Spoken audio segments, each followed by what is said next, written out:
नमस्कार। ईरान और इजरायल के बीच तनाव अब और ज्यादा खुलकर सामने आ गया है। इजरायल ने खुली धमकी दी है और टारगेट पर है मुस्तफा खामनेई। इजरायली सेना के प्रवक्ता ब्रिगेडियर जनरल एफी डेफ्रिन ने कहा कि वो मुस्तफा खामनेई को ढूंढ निकालेंगे और उन्हें खत्म कर देंगे। ये बयान सीधे तौर पर काफी ज्यादा बड़ा और गंभीर माना जा रहा है।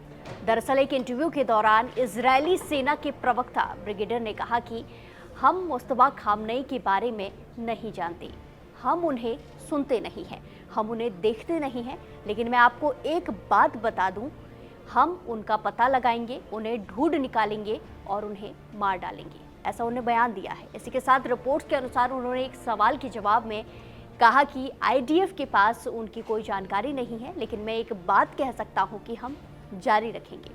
हम इजरायल राज्य के लिए खतरा पैदा करने वाले किसी भी व्यक्ति का पीछा करना जारी रखेंगे। जो भी उसके खिलाफ हाथ उठाएगा वो हमसे अछूता नहीं रहेगा।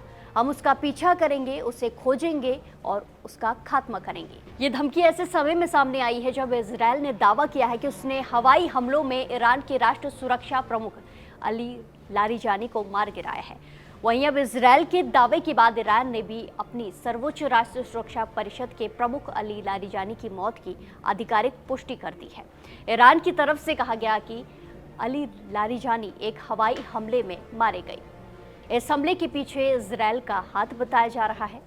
यह हमला तेहरान के आसपास हुआ, जहां लारिजानी मौजूद थे। इस हमले में उनके बेटे और कुछ सिक्योरिटी गार्ड्स की भी जान जाने की बात सामने आ रही है। ईरान ने अपने बयान में लारिजानी को एक ऐसा नेता बताया है जिसने पूरी जिंदगी देश और सिस्टम के लिए काम किया हो।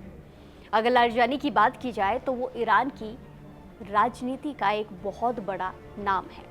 ईरान के दाहिने हाथ के रूप में उन्हें देखा जाता है। वो पहले संसद के स्पीकर रह चुके हैं और देश की सुरक्षा और विदेश नीति से जुड़े बड़े फैसलों में उनकी अहम भूमिका रही है। उन्हें अयातुल्ला अली खामनेई के करीबी लोगों में गिना जाता है, माना जाता है। वहीं इजरायल की तरफ से ये दावा किया गया कि उन्होंने एक टारगेटेड एयर स्ट्राइक की थी जिसमें बड़े लोगों को निशाना बनाया गया।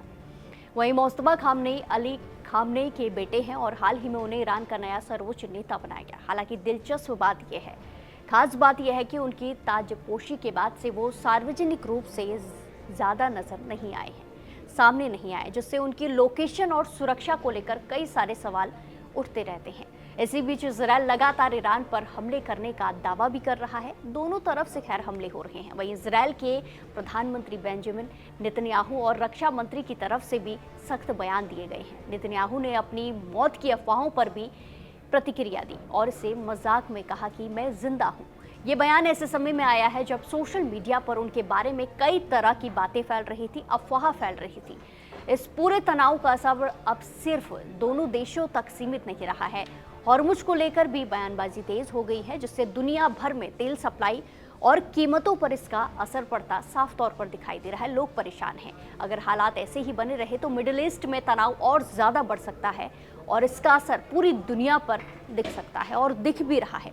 वहीं अब इजरायल ने ईरान को खुली धमकी दे दी है और इस धमकी का क्या कुछ असर होता है, क्या कुछ अब आगे देखने को मिलता है, ये बड़ा सवाल है। फिलहाल के लिए आगे क्या कुछ अपडेट आते हैं उस पर सभी की नज़र बनी रहेगी। ऐसी ही बड़ी खबरों के लिए जुड़े रहिए हमारे साथ। नमस्कार।